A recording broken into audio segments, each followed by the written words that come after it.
Priyanka's food ডায়েরিতে সবাইকে welcome. কেমন আছো সবাই? অনেক রান্নার ভিড়ে, অনেক উৎসবের ভিড়ে আমি কিন্তু চলে এসেছি একদম ঘরোয়া সিম্পল একটা লাঞ্চ থালি নিয়ে, যেটা তোমার আমার সবার বাড়িতেই দুপুরবেলায় এরকম খাবার কিন্তু হয়েই থাকে। তো সেটাকে একটু সুন্দর করে আজকে আমি পরিবেশন করেছি। আসলে বাড়িতে বেশ কিছু সবজি একসাথে রান্না করতে হবে, তো ভাবলাম সেটা দিয়ে একটা থালি বানিয়ে নিই। বিশেষ করে যখন চিতল মাছ আছে, তো আমি তার জন্য কিন্তু ডাল বসিয়েছি, আর সাথে থাকবে কিন্তু অনেক টিপস কি করে খুব তাড়াতাড়ি সহজেই থালিগুলোকে আমরা তৈরি করতে পারি। থালি বলতেই আমাদের যেটা ভাবনায় আসে অনেক কিছু প্রিপারেশন, তো সেটাকেই যাতে সহজভাবে করে নেওয়া যায় সেটাই আজকে শেয়ার করব। তো আমি দেখলে কথা বলতে বলতে কিন্তু ডালটা সেদ্ধ বসিয়ে দিয়েছি। লাউ দিয়ে মুগ ডাল হবে আজকে। প্রেসারে সিদ্ধ বসিয়ে দিয়েছি, আর আগে থেকেই মোচাটা সিদ্ধ করে নিয়েছিলাম। তো মোচার মধ্যে এবারে আমি সমস্ত মশলাগুলো মাখিয়ে নেব। নুন, হলুদ গুঁড়ো, লঙ্কার গুঁড়ো, আর দিয়ে দেব জিরে, আদা, কাঁচা লঙ্কা বাটা, একটু গরম মশলার গুঁড়ো। সবটা দিয়ে কিন্তু খুব সুন্দর করে মেখে নেব। আজকের মোচাটা কিন্তু একটু অন্যরকমভাবে করছি, হাতে মাখা মোচা। এটা কিন্তু খেতে একটু অন্যরকম হয়। এবারে আমি আলুগুলো ভাজা করে নেব। আলু ভাজা করে এবারে তেলে দিয়ে দিয়েছি একটু জিরে আর তেজপাতা। ফোড়নটা দিয়ে এবারে মাখা মোচাটা খুব সুন্দর করে দিয়ে নাড়তে হবে। এরপর ভাজা আলুগুলো দিয়ে কিন্তু বিশেষ কিছু করার নেই, এটাকে কিছুক্ষণ ঢাকা দিয়ে দিয়ে রান্না করতে হবে। আর অন্যদিকে কিন্তু আমার ডালটাও হয়ে গেছে সেদ্ধ। তো এবারে আমি এটাকে ফোড়ন দিয়ে দিয়েছি।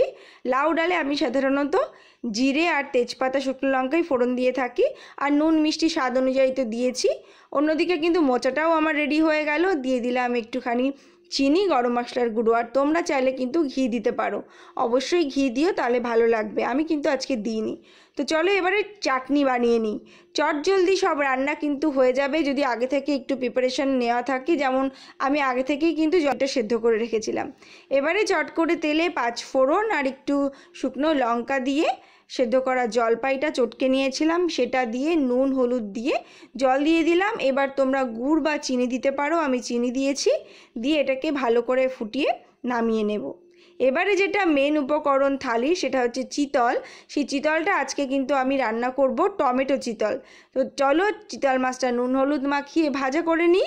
আর চিতলের কিন্তু মুঠা রেসিপি আমার চ্যানেলে আছে, তোমরা চাইলে দেখে নিতে পারো।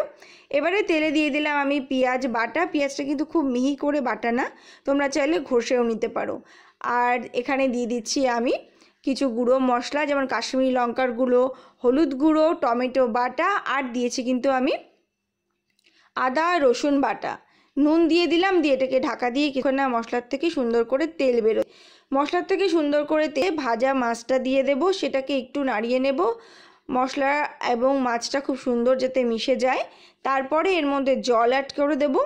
তো এইভাবে কিন্তু খুব চট জলদি তোমরা বাড়িতে সুন্দর একটা থালি বানিয়ে বাড়ির সবাইকে পরিবেশন করতে পারো। সেটা রবিবার দুপুর হোক বা যে কোনো দিন দুপুরেই কিন্তু তোমরা এটা করতে পারো।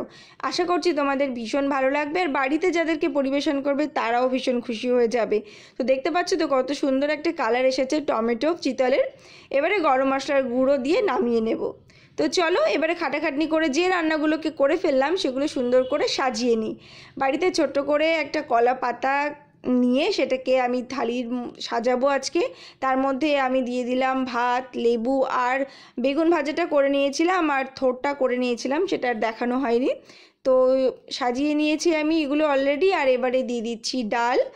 ডালটা একটু ঘন করেই বানিয়েছি ডাল। তারপরে চলে যাবে মেন উপকরণ চিতল মাছ। চিতলের মুঠটা তো আমরা সবসময় খাই, পেটিও আমি আমার চ্যানেলে আছে, সেটা চাইলেও দেখে নিতে পারো। তো এবারে কিন্তু অন্য রকম একটা রেসিপি শেয়ার করলাম। আশা করছি তোমাদের ভীষণ ভালো লেগেছে। ভালো লাগলে কিন্তু সাথে থেকো, আর সাবস্ক্রাইব করতে ভুলো না চ্যানেলটা। আর পাশে থাকা বেল আইকনটাও কিন্তু প্রেস করে দিও, যাতে আমার সমস্ত রান্নার নোটিফিকেশন তোমাদের কাছে পৌঁছে যায়। খুব সিম্পল ঘরোয়া খাওয়া দাওয়া, যেটা আমরা সবাই রোজকার খেতে পারি। তো সেরকম রেসিপিও কিন্তু তোমাদের জন্য শেয়ার করব, তো সাথে থেকো।